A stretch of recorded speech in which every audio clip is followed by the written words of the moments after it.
je me bats contre les informations documentées inutiles. L'audit de certification vient de se terminer.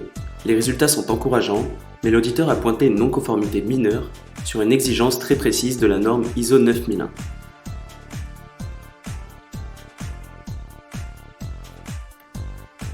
Je relis de manière très attentionnée la norme et il faut bien avouer que je n'ai pas la même interprétation.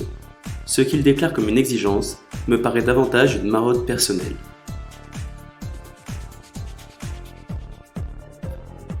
Je prends du recul et je mets de côté mon amertume personnelle.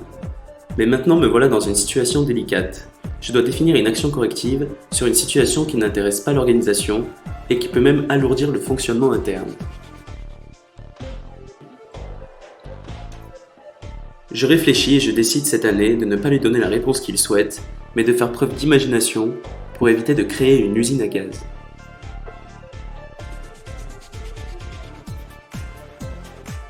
Je lui propose donc une action corrective en lien avec l'esprit de la version 2015.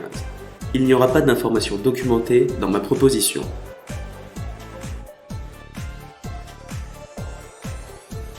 Et nous voilà désormais au cœur de la problématique de la norme ISO 9001 version 2015. Il faut bien faire les choses mais sans forcément les documenter, surtout si cela n'est pas utile. Le sujet est vaste, car comment arriver à prouver sans documenter? Comment donner la preuve de la réalisation d'une activité si celle-ci n'est pas tracée?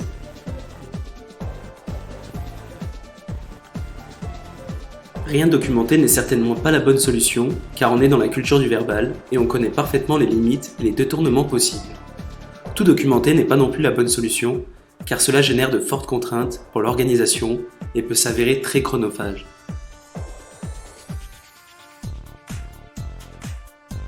Alors, il faut engager une réflexion de fond pour trouver cet équilibre entre le tout et le rien.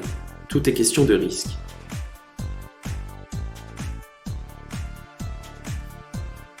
Cette recherche doit être réalisée par l'organisation interne et valorisée par les auditeurs externes.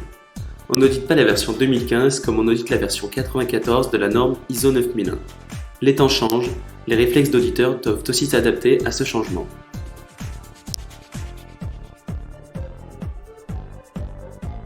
Trop souvent, des édifices ont été construits dans les organisations pour répondre à des remarques d'auditeurs.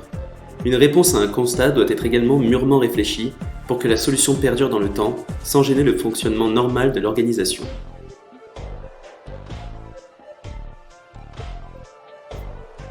Pour conclure, rien ne sert de faire trop de promesses comme réponse à un constat, car cette bonne intention, à court terme, peut s'avérer une véritable contrainte dans le temps.